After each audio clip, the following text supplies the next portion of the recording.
พามาเก็บเห็ดข้างหัวไปกินเที่ยงจ้ากินสวยกินเที่ยงจ้าอ่ะ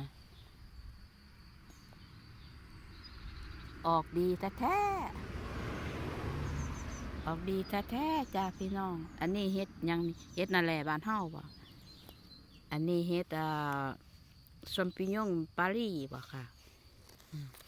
ไปเก็บไปกินเที่ยงพอดีล่ะพี่น้องเก็บไปกินเที่ยง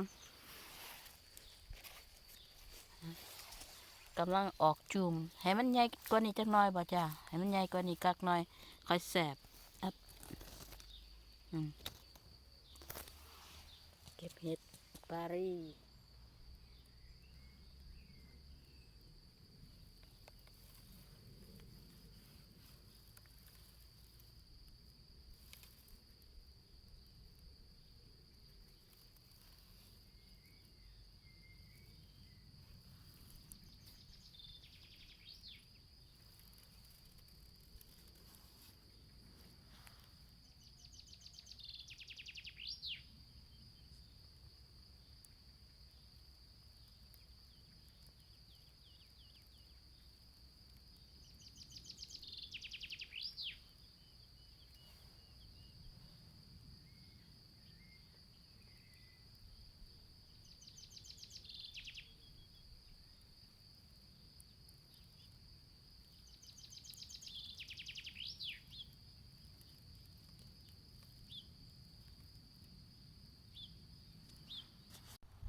มิวมิว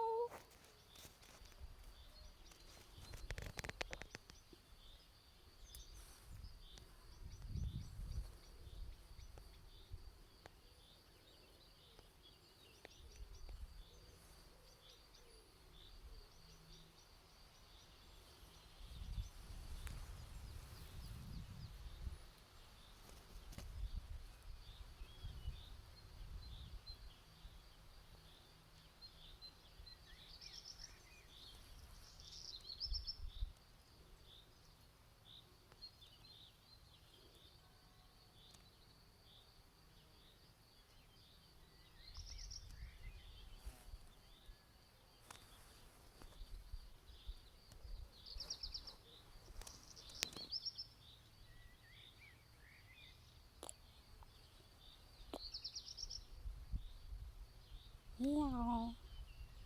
เมียว